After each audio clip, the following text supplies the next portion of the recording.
Aleluia, aleluia, aleluia.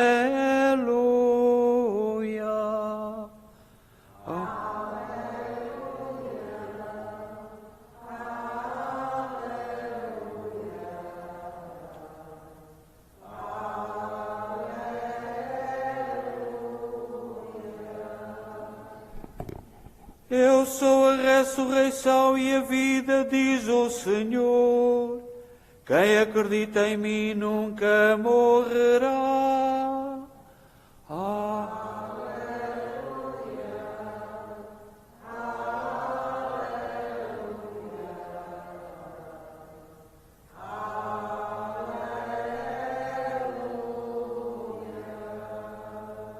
O Senhor esteja convosco. Evangelho de Nosso Senhor Jesus Cristo, segundo São João. Naquele tempo disse Marta a Jesus: Senhor, se estivesses aqui, meu irmão não teria morrido. Mas eu sei que, mesmo agora, tudo o que pedirdes a Deus, Ele te concederá. Disse-lhe Jesus: Teu irmão ressuscitará. Marta respondeu: Eu sei que há de ressuscitar na ressurreição do último dia. Disse-lhe Jesus: Eu sou a ressurreição e a vida. Quem acredita em mim, ainda que tenha morrido, viverá. E todo aquele que vive e acredita em mim nunca morrerá. Acreditas nisto? Disse-lhe Marta: Acredito, Senhor, que Tu és o Messias, o Filho de Deus, que havia de vir ao mundo. Palavra da salvação.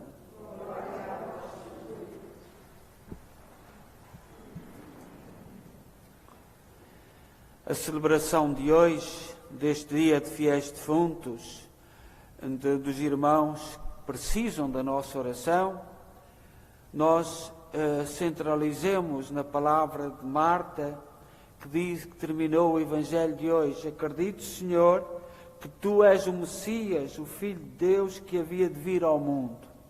É nesta fé de que Jesus Cristo é o Filho de Deus que havia de vir ao mundo, que nós, tudo aquilo que Ele revelou, tudo aquilo que Ele mostrou, que nós celebramos em Cristo.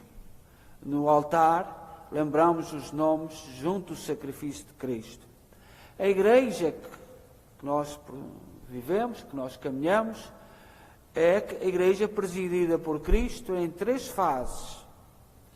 A fase orante, que é aquela em que nós vivemos. A fase penitente, aquela que ainda os nossos irmãos estão-se a purificar, mas já vivem na esperança e na certeza da salvação. E a fase glorificante. A igreja não somos nós, não é uma instituição do mundo, como queremos, como muita gente nos quer fazer crer. A igreja é presidida por Cristo em 3 fases.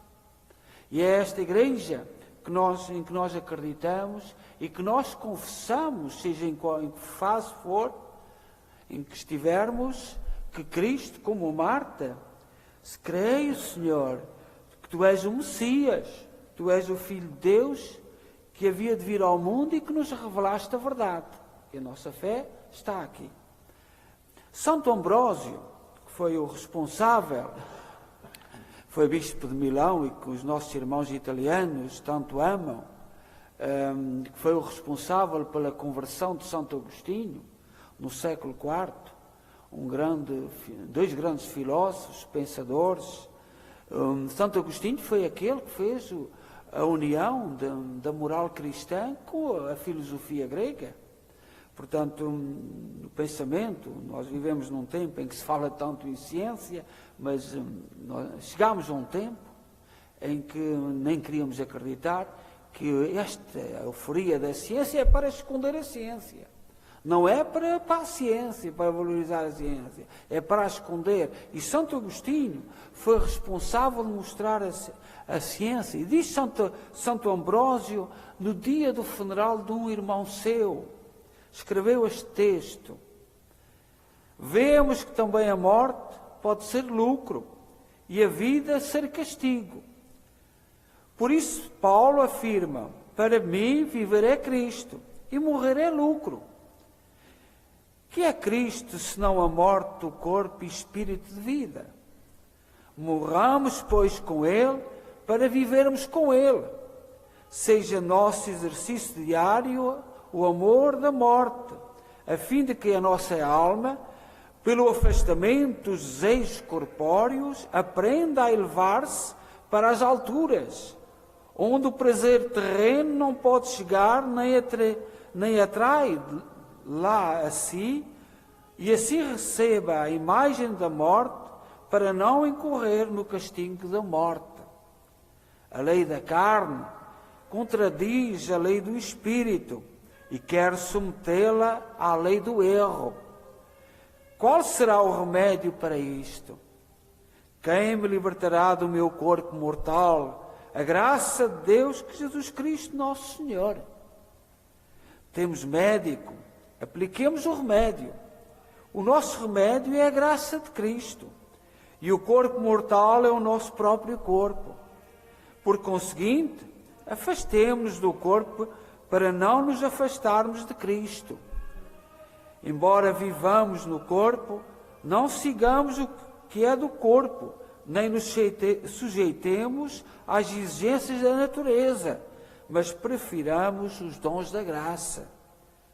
Que mais ainda? O mundo foi resgatado pela morte de um só.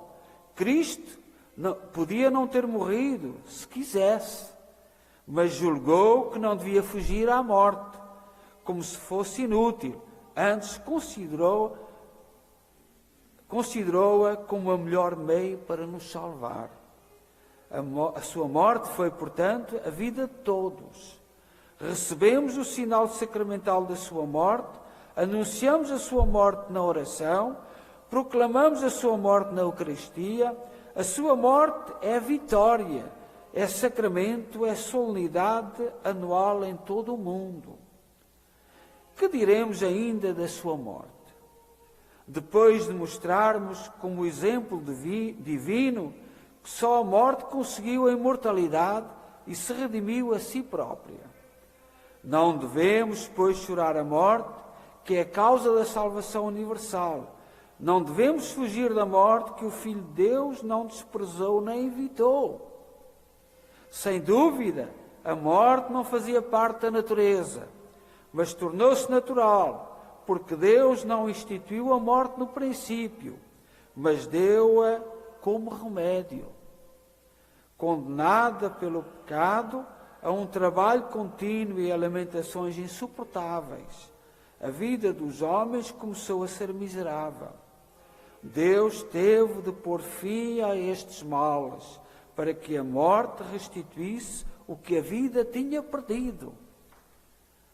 Com efeito, a imortalidade seria mais penosa que benéfica, e se não fosse promovida pela graça. A nossa alma aspira a sair do estreito círculo desta vida, a libertar-se do peso deste corpo terreno e a caminhar para aquela Assembleia eterna onde só chegam os santos para aí cantar o louvor de Deus, como cantam, segundo a leitura profética, os celestes tocadores da cítara. Grandes e admiráveis são as vossas obras, Senhor Deus omnipotente, justos e verdadeiros são os vossos caminhos, ó Rei das nações. Quem não há de temer e glorificar o vosso nome? Porque só vós sois santo e todos os povos virão a adorar-vos. A nossa alma deseja partir deste mundo para contemplar as vossas núpcias eternas, ó Jesus, nas quais, por entre o cântico jubiloso de todos os eleitos, a esposa é acompanhada da terra ao céu, a vós acorrerão todos os homens, já não sujeita ao mundo, mas unida ao Espírito. Era isto que o santo Davi desejava, acima de tudo, contemplar e admirar, quando dizia: uma só coisa peço ao Senhor, por ela anseio, habitar na casa do Senhor todos os dias da minha vida, para viver na alegria do Senhor. Santo Ambrósio resume assim a nossa fé e a nossa maneira de olhar para a morte. A morte não é um castigo. O castigo foi o pecado. É o pecado que nos afasta da vida.